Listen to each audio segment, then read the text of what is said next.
जय हिंद दोस्तों, आपके अपने YouTube channel Krishna ji institute में आपका फिर से स्वागत है। तो दोस्तों, आज का हमारा जो टॉपिक है वो नागरिकता है। जो नागरिकता की चर्चा किसमें की गई है? भाग 2 में। ठीक है, देखो मैंने आपको पिछली क्लास में भाग 1 कंप्लीट कराया था, जिसमें किसकी चर्चा की गई है? संघ और राज्य क्षेत्र। संघ और राज्य क्षेत्र। जो हमारा आज का टॉपिक है नागरिकता। क्या है? नागरिकता। तो नागरिकता कौन से भाग में है? भाग 2 में। कितने अनुच्छेद हैं? 5 से लेकर के अनुच्छेद 11 तक। ठीक है, देखो अब छोटी सी बात ये समझो, अब हमारा जो भाग 1 है, तो भाग 1 से क्या बना? संघ और राज्य क्षेत्र। यानी जो हमारा पूरा भारत है, भारत हमारा एक संघ है और उसमें छोटे छोटे क्या है? राज्य है। ठीक, तो अब हम भारत के वहां लोग रहने लगे तो उन्हें कुछ ना कुछ क्या दिया जाना चाहिए? विशेष अधिकार। जो विशेष अधिकार के रूप में क्या दिया गया? नागरिकता। क्या दी गई थी? नागरिकता। ठीक है, देखो हमारा नागरिकता है, तो नागरिकता की चर्चा किस अनुच्छेद में, सॉरी किस भाग में की गई है? भाग 2 में। तो अनुच्छेद कितने इसमें? 5 से लेकर के 11 तक। देखो नागरिकता क्या है? यानी कि कोई भी देश अपने मूल निवासियों को, यानी कोई भी देश अपने मूल निवासियों को जो एक विशेष अधिकार देता है, उसे क्या बोलते हैं हम? नागरिकता। ठीक है, देश के मूल निवासियों को विशेष अधिकार, उसे क्या बोला जाएगा? नागरिकता। ठीक है, जो नागरिकता है किस देश से ली गई है? नागरिकता हमने ब्रिटेन से ली गई है। और नागरिकता हमारे देश में कैसी है? इकहरी नागरिकता। जैसे कि आप इकहरी नागरिकता मतलब हमारे पास बेस भारत की ही नागरिकता है, ना कि किसी भी राज्य की। आप जिस राज्य के रहने वाले हैं, जैसे कि आप यूपी के रहने वाले हैं, तो यूपी के क्या है? आप मूल निवासी, आप यूपी के नागरिक नहीं है। तो नागरिक किसके हैं आप? बेस ओनली भारत के। तो भारत में कैसी नागरिकता है? इकहरी नागरिकता। ठीक है, दूसरी बात, नागरिकता का विवरण, यानी कि नागरिकता को डिटेल में किसने सबसे पहले बताया था? अरस्तू ने। यानी कि वितरण जो दिया था नागरिकता पर, किसने दिया था? अरस्तू ने।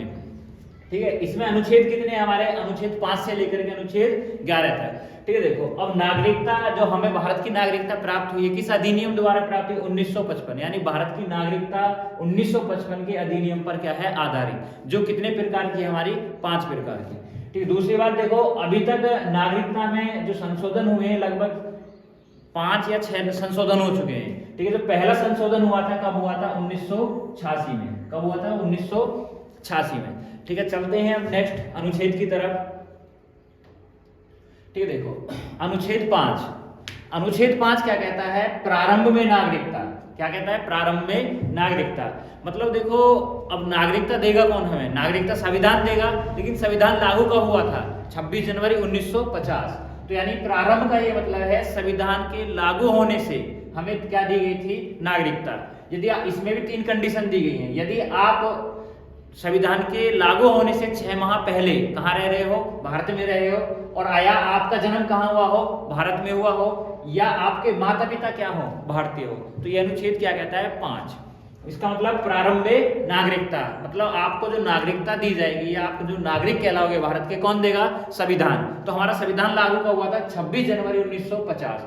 तो आपको 26 जनवरी 1950 से क्या दी गई है? भारत की नागरिकता। इसमें भी 3 कंडीशन बोली है। पहली कंडीशन है, यदि आप संविधान के लागू होने से पहले, यदि आप किसी भी देश के हो लेकिन संविधान लागू होने से पहले आप भारत 6 माह पहले कहाँ रह रहे हो? भारत में, तो आपको आसानी से क्या मिल जाएगी? भारत की नागरिकता। दूसरा, यदि आपका जन्म कहाँ हुआ हो? भारत में हुआ हो। कब? संविधान से पहले, यानी 1950 से पहले, या आपके माता पिता कहाँ के हो? भारतीय हो, तो आपको ये नागरिकता आसानी से मिल जाएगी। तो कौन सा अनुच्छेद देगा हमें? अनुच्छेद 5। ठीक है, अनुच्छेद 6 क्या कहता है? यानी पाकिस्तान से भारत में आए लोग, मतलब जब हमारा देश का विभाजन हुआ था, तो विभाजन के मतलब भारत के लोग कहाँ गए थे? पाकिस्तान गए थे, और पाकिस्तान के लोग कहाँ थे? भारत में। यदि पाकिस्तान से भारत में आए लोग को नागरिकता, अब ये मानो मतलब एक फिक्स डेट रखी थी इसमें कि इससे पहले जो पाकिस्तान गए हुए लोग हैं वो कहाँ जाए? भारत में। तो डेट कौन सी थी? 19 जुलाई 1948। इसी को हम बोलते हैं परमिट रूल। क्या बोला जाता है इसको? Permit rule. जैसे माना अब कोई भी व्यक्ति पाकिस्तान चला गया हो विभाजन से पहले, यानी जब हमारा देश का विभाजन हुआ हो और वहां का माहौल उसको घना ही अच्छा ना लगा हो, और कहां पर आ गया हो? भारत में। लेकिन भारत में आना एक फिक्स डेट रखी गई, कितनी? 19 जुलाई 1948। इसी को हम क्या बोलते हैं? Permit rule. ठीक है, देखो अब ये है क्या है, यानी 19 जुलाई 1948 इससे पहले आ गया हो यानी 19 जुलाई 1948 से पहले भारत में आ गया हो तो उसको नो टेंशन। नो टेंशन का मतलब यह है कि उसको नागरिकता क्या मिल जाएगी, बिल्कुल आसानी से।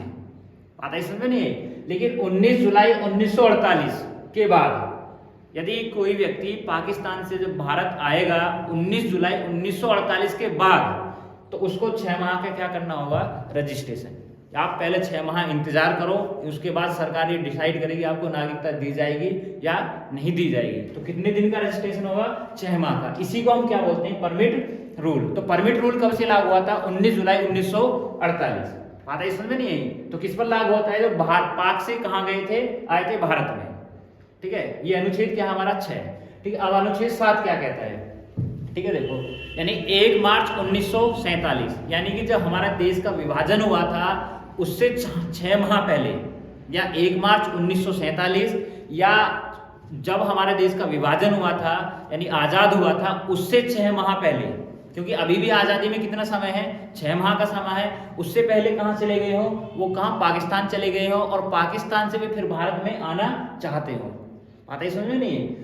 देखो यदि 26 जनवरी 1950 से पहले यदि कोई व्यक्ति 1 मार्च 1947 से पहले या विभाजन से 6 माह पहले पाक गए हो यानी पाकिस्तान गए हो और वे भारत आना चाहते हो, तो उनको 26 जनवरी 1950 से पहले पहले यानी जब हमारा संविधान लागू हुआ था उससे पहले पहले कहाँ आना है, भारत में। कहाँ आना है, भारत में। तो उसको आसानी से क्या मिल जाएगी, नागरिकता। यदि इसके बाद वो आता है, यदि इसके बाद वो आता है, जैसे हमारा इंडिया गया, इंडिया से कहाँ चला गया, पाकिस्तान, पाकिस्तान से फिर कहाँ आना चाहता है, इंडिया। लेकिन इस जुलाई यानी इस तिथि से यानी कि संविधान के लागू होने से पहले कितने माह पहले, अनुच्छेद 5 में बोला कि 6 माह पहले। अनुच्छेद 7 कहता है इससे पहले कहाँ गया हो, भारत में आ गया हो, तो आपको नागरिकता क्या मिलेगी, आसानी से। और उसके बाद आता है तो आपको रजिस्ट्रेशन कितने दिन का करना होगा, 6 माह का। किसका, कितने का करना होगा, 6 माह।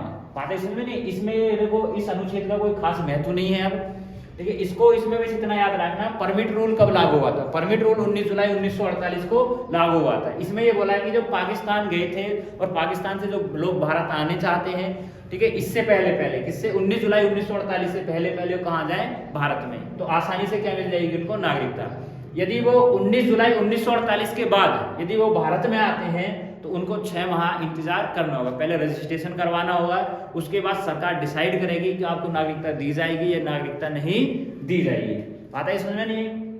ठीक है, देखो अनुच्छेद 7 यानी 1 मार्च 1947 से पहले या विभाजन से, जब हमारे देश का विभाजन हुआ उससे 6 माह पहले, क्योंकि 1 मार्च 1947 है, क्योंकि अभी भी इस समय इस स्थिति से कितने माह बच रहे हैं आजादी के, अभी 6 माह। उससे पहले जो मतलब लोग चले गए थे पाकिस्तान, वहाँ भी पाकिस्तान का माहौल देखेंगे, वहीं पर रहेंगे, उनका वहाँ माहौल अच्छा नहीं लगा तो वे भारत आना चाहते हैं। लेकिन भारत कब आए, वो 26 जनवरी 1950 यानी कि संविधान लागू होने से पहले भारत आना है, तो उनको नागरिकता आसानी से मिल जाएगी। और इसके बाद आए यानी कि कितने, 6 माह का क्या करना होगा, रजिस्ट्रेशन। यानी कि भारत गए थे, भारत से पाकिस्तान गए, पाकिस्तान से कहाँ आना चाहते हैं, वो भारत। ठीक है, तो कितने माह का रजिस्ट्रेशन, 6 माह का रजिस्ट्रेशन। ठीक है, अब देखो अनुच्छेद 8 क्या कहता है। देखो ये अनुच्छेद 8 और 9, 10 और 11 ये दोनों ही, ये चारों ही अनुच्छेद क्या है, इंपॉर्टेंट। ठीक है, देखो अनुच्छेद 8 कहता है यदि कोई भी भारत का नागरिक या कोई भी भारत का नागरिक यदि विदेश में, किसमें, विदेश में, भ्रमण मतलब घूमने, मतलब पर्यटन, मतलब कुछ देखने गया हो, ठीक है, नौकरी या कोई वहाँ बिजनेस या नौकरी करने गया हो, या शिक्षा या विदेश में क्या करने गया हो, पढ़ने गया हो। जैसे हमारे किसी ने कोई अपनी MBBS की डिग्री करने गया हो या किसी भी देश में या किसी भी इन चारों में से यानी भ्रमण, पर्यटन, नौकरी और शिक्षा, ठीक है, तो इनके आधार पर तो उसकी नागरिकता समाप्त नहीं होगी। यानी विदेश में भ्रमण करना, पर्यटन करना, नौकरी करना और शिक्षा करना, यानी इनके आधार पर आप उस व्यक्ति की नागरिकता समाप्त नहीं करेंगे। तो ये अनुच्छेद कौन सा हमारा, 8। जैसे कि आज के एग्जाम्पल में समझ सकते हो तुम, इसका प्रयोग किसने कर रखा है, सोनिया मिर्जा। बातें समझ में नहीं है। ठीक है, देखो अनुच्छेद 9। ठीक है, अनुच्छेद 9 क्या कहता है, देखो अब जैसा माना तुम्हें विदेश गए, नौकरी वहाँ की लगी, बिजनेस किया, वहाँ का माहौल अच्छा लगा, अपनी फैमिली के साथ वहीं रहने लगे और फैमिली के साथ साथ रहने लगे वहाँ की, तुमने उस देश की क्या ले ली, नागरिकता। तो जैसे ही तुमने उस देश की नागरिकता ली तो स्वतः ही नागरिकता किस देश की खत्म, भारत की खत्म। मतलब कहने का मतलब ये है, अनुच्छेद 9 ये कहता है कि विदेश की नागरिकता लेने पर भारत की नागरिकता समाप्त हो जाएगी। अनुच्छेद 8 ये कहता है यदि आप विदेश में भ्रमण, पर्यटन या शिक्षा या नौकरी करने जाएंगे तो आपकी नागरिकता समाप्त नहीं होगी। अनुच्छेद 9 ये कहता है कि यदि आपको उस देश की नागरिकता ली है, जैसे कि विदेश की नागरिकता लेने पर भारत की नागरिकता स्वतः ही क्या हो जाएगी, समाप्त। तो ये अनुच्छेद 8 और अनुच्छेद 9। ठीक, उसके बाद अनुच्छेद 10। तो अनुच्छेद 10 क्या कहता है कि भारत की नागरिकता तब तक बनी रहेगी। देखो एक छोटी सी बात से समझो, आज का जो माहौल है एक चुनावी मुद्दा है, ठीक है, अपोजिशन पार्टी एक दूसरे के लिए ठीक ठाक बोलते हैं, ठीक है। अब भारत की नागरिकता, अनुच्छेद 10 क्या कहता है, यानी भारतीय नागरिकता तब तक बनी रहेगी, यानी कि इसमें कुछ कंडीशन दी गई है, जैसे कि आप तब तक देश के विरोधी कार्य नहीं करोगे, मतलब आप देश के विरोधी कार्य नहीं करोगे तब तक आपकी नागरिकता बनी रहेगी। यदि आप पागल भी हो, ठीक है, आपकी पागल की श्रेणी में रख दिया तो आपकी नागरिकता भी क्या हो जाएगी, समाप्त। बातें समझ में नहीं। अनुच्छेद 11, ठीक है, अनुच्छेद 11 क्या कहता है, अनुच्छेद 11 कहता है कि नागरिकता संबंधित कानून, मतलब जो नागरिकता है हमारी, तो नागरिकता संबंधित कानून जो बनाती है, कौन बनाती है, संसद। कौन बनाती है, संसद। लेकिन संसद में भी कौन बनाए, कौन सा मंत्रालय बनाता है, गृह मंत्रालय। बात है कि समझ में नहीं है, मतलब कहने का सेंस ये है, जैसे कि आपने भाग 1 पढ़ा था, तो भाग 1 में भी पावरफुल कौन था, संसद थी। भाग 2 में भी पावरफुल कौन है, संसद है। लेकिन संसद का कौन सा मंत्रालय है, गृह मंत्रालय। मतलब जितना भी अनुच्छेद 5, 6, 7, 8, 9, 10 और 11, यानी कि इस भाग 2 में जो पूरा का पूरा संशोधन कर सकती है वो कौन कर सकती है, संसद। तो संसद का भी कौन सा मंत्रालय कर सकता है, गृह मंत्रालय। कौन सा कर सकता है, गृह मंत्रालय, ठीक है। अब देखो जो हमारा नागरिकता अधिनियम है, क्या है हमारा नागरिकता अधिनियम 1955, यानी कि इस विधि से हमें कितने प्रकार की नागरिकता मिलती है, 5 प्रकार की नागरिकता, ठीक है, जिसे आप नेक्स्ट क्लास में आप इसको देखोगे। ठीक है दोस्तों, उम्मीद करता हूँ और आशा भी करता हूँ आपको आज की क्लास बहुत अच्छे तरीके से समझ में आई होगी। यदि तो कुछ भी डाउट हो या कोई भी समस्या हो तो आप कमेंट बॉक्स में लिख सकते हैं। आज के लिए इतना ही। जय हिंद।